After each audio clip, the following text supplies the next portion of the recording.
We are in another heat wave. That's why we came here to this lake or pond or whatever this is. Actually, it's a former kaolin mine. That's why the water is quite murky. So it's not dirty, it's because of the minerals that are here.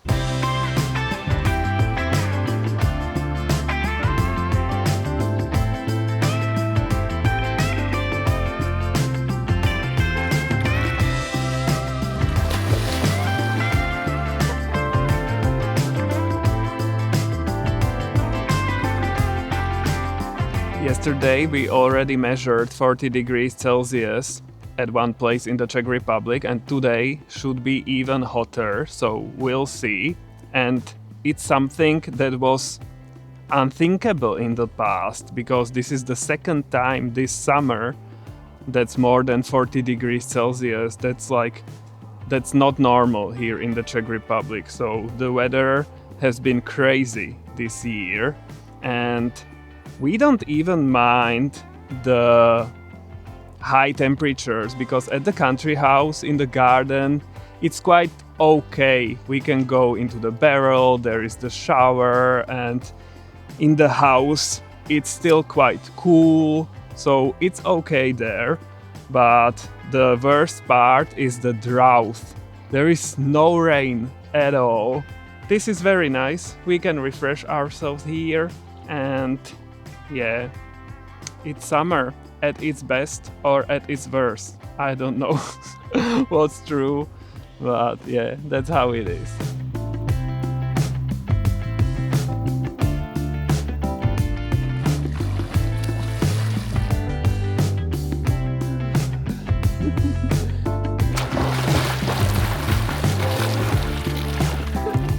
When we are filming this, there are massive wildfires going on in Spain and in France, and the smoke from those fires is here even above the Czech Republic in the southwesterly or westerly flow. It came here, so yeah, it's also crazy. It's in the higher layers of the atmosphere, so it's not like visible dark smoke or anything. You can't smell it, but you can see it on the satellite, so that's very interesting.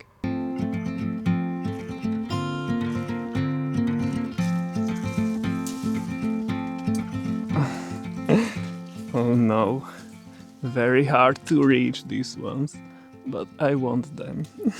I'm picking blackberries. And this is the more difficult part. I already picked those ones which were easily accessible from the ground, but now these ones. And look, it's quite a nice harvest, and this is already a second batch, so it looks good with blackberries. I really like it. And yeah, this is the first time I'm using a ladder for picking blackberries ever here at the country house. So it's quite fun, but the ground is uneven, so hopefully I will not fall down. But yeah, it's adventurous here. There is always something here in our garden. Some of them are still hard to reach. This is really a difficult area, but I already have quite a lot of them, so that's nice.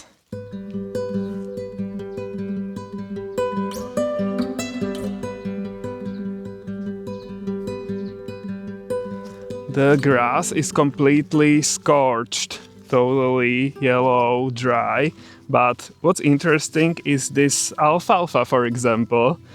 Very green. It doesn't mind that there is no water whatsoever at all, and some other weeds as well. So that's interesting. We should grow only that.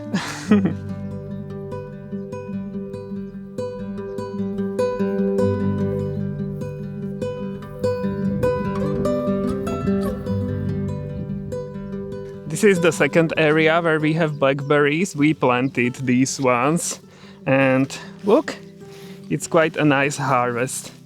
I like it for now, and there are still a lot more getting ripe, but I am afraid some of them might get dry on the branches, so I don't want to wait for too long before picking them, even though it's best to wait because then they are the sweetest. The black color is not enough. They should stay on the branches for a few days at least and get softer, and then they are very sweet. Otherwise they are kinda sour, but yeah, it's a risk to wait. And there are also the rose chafers. They like them as well, so they feast on them. So yeah, we are competing with the weather and with the environment and with everything. But yeah, it looks great.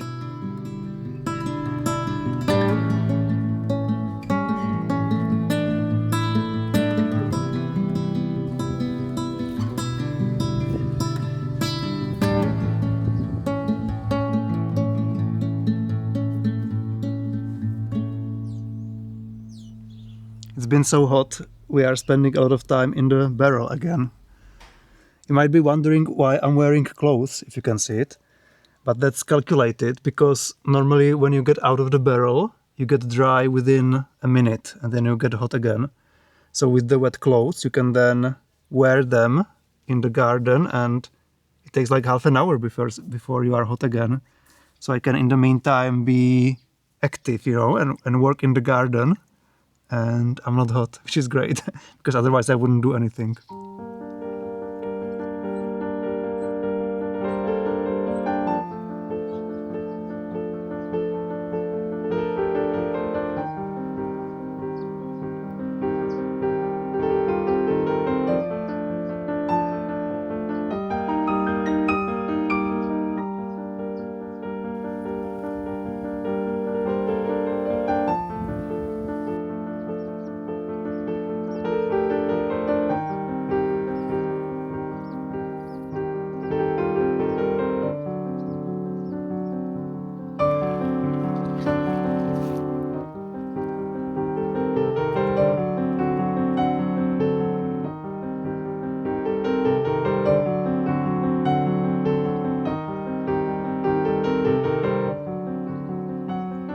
This year the weather has been really crazy. In the majority of Europe, we are in another massive heat wave. Yesterday there was a new record of high temperature for Moravia, and today a new record was reached above 40 degrees Celsius.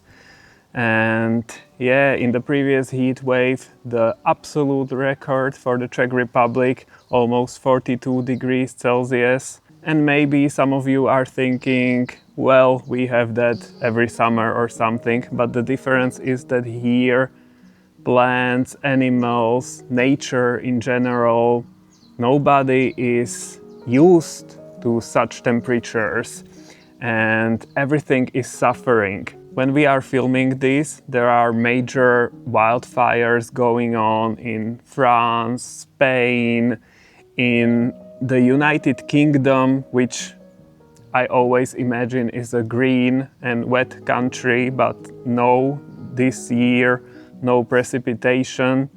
And in Greece, on the island of Crete, where we want to go in autumn. So yeah, it's been totally crazy. I have to say I'm really proud of me and Tommy, how we've been able to manage watering the whole garden. It's been so difficult. Like, we need to water everything every day. There is just a certain amount of water in our well, so every day we can water just for quite a short time, because then the water gets depleted and we have to wait until it flows in again, until the next day, or at least a few hours. And my biggest worry is that one day there won't be any water. So yeah, it's quite scary. And watering is so different to normal rain. It's just like trying to save the plants, but like it's not good at all. Some shrubs and plants have died already. Even though we try to water everything constantly, it's impossible. And this, like, there is no end in sight. In a few days there is another cold front, but again it will be random thunderstorms, and some weather models again are showing that the precipitation will skip us and we will get almost nothing or nothing at all, I don't know. So yeah, it's this year the climate here has been almost like in the Mediterranean. They have hot summers without rain or just very small amount of precipitation, and then autumn or winter mainly is cooler and the main precipitation happens then. But here we should get the majority of rain in summer, in the warm half of the year. But this year it's totally different. So yeah, it's like the climate zones are shifting, and you can see the plants are slowly changing. So really the climate is changing, and we can start growing some Mediterranean plants. We have already started with rosemary that was not common here at all. Now it grows here outside during the whole year in the winter and no problems whatsoever. People have figs. In Slovakia it's totally normal already, but it wasn't normal like 10, 20 years ago. It's new. My mom brought us a fig harvest from her neighbor in Slovakia, and that's very new. We've been also helping birds, for example, or other animals in our garden. We put bowls with water all around the garden, and we can see the birds drinking. And there is a small bowl on the ground. That one is supposed to be for a hedgehog. And yeah, the animals are also suffering. It's really, really hard. The house here has very thick walls, something like this maybe, made of bricks and stones. So the temperature is not rising as much as elsewhere in the house. And we are like, yay, finally we can be in our short sleeves and we don't have to wear sweaters inside in the evening. So yeah, that's nice, I guess. I'm saying this half jokingly, but it's how it is. In the city we have AC in the condo, but we spend the majority of the time here. We only go to the city when I have to go to work. Many houses or flats don't have AC, and in the cities it's terrible. People are really suffering and it's dangerous. It can be life-threatening when you are in such heat for many days and when the nights don't get colder.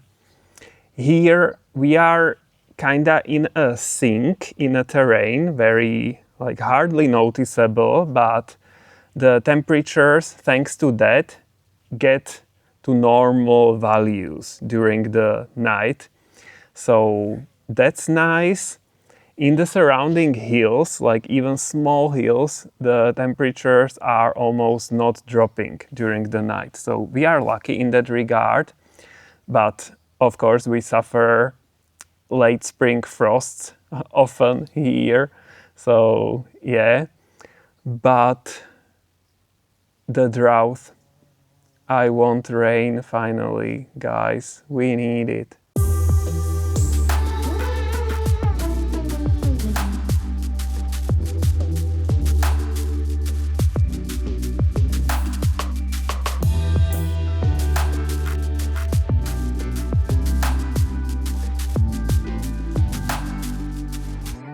This big Spanish fir tree in our yard also is starting to get dry. You can see the green area under it. We were watering there a lot with the soaker hose, so there should be quite a lot of water now in there. It was turned on for quite a long time, so the water had time to soak in. So hopefully the tree will get better. Of course, the dead branches will stay dead, but hopefully the drying out will not continue.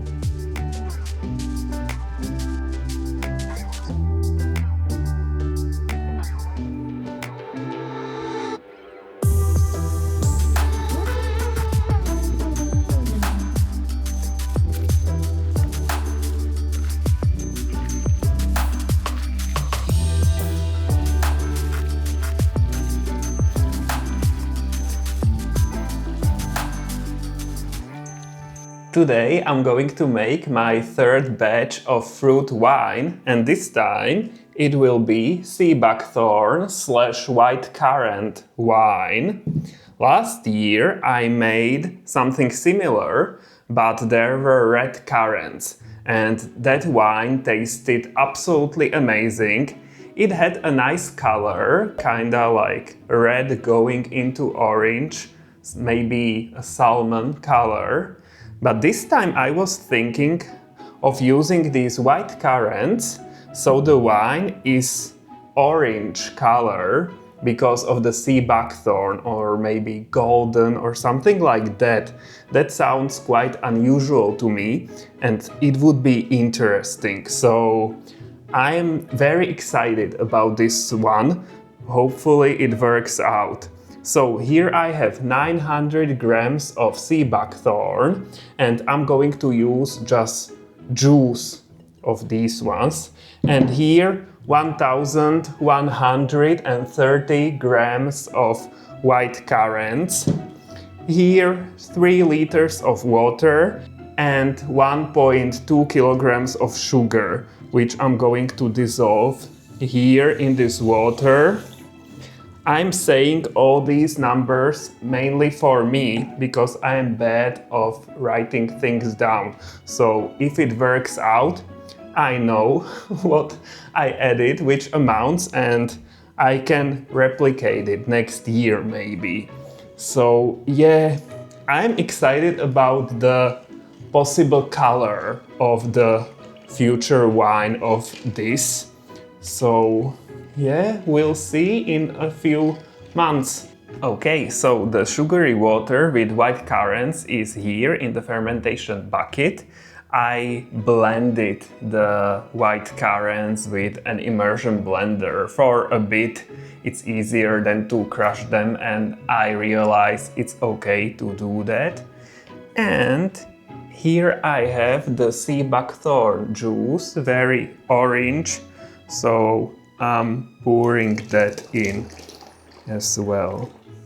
And that's basically it. Now I'm going to activate the fruit wine yeast as always and add that to the mixture. I'm also adding a bit more lukewarm water, so I have a bit more when I'm straining this and I don't run out as always. Okay, I'm adding activated yeast. Everything is very orange. I like it. And here I have leftovers of nutrition for the yeast. We just need a tiny amount, so I'm going to add that. Just a tiny bit. And that's it basically. Let's stir this. And we are almost done.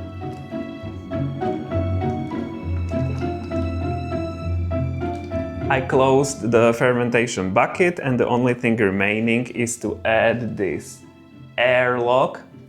This always looks very scientific to me. I love it.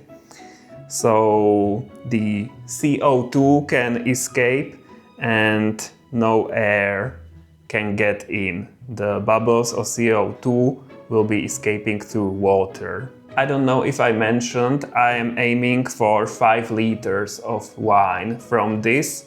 This will stay in the fermentation bucket for maybe a week, and then I will strain it and move everything to a demijohn.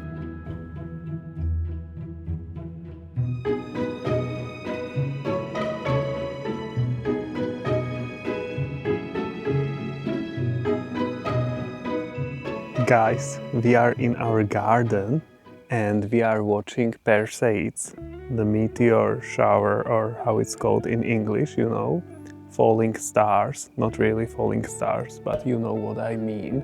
And today is very special because there was a solar eclipse in Europe. It was 100% in Spain, at some places in Spain, and also in Iceland or Ireland, but it was overcast there, so no luck.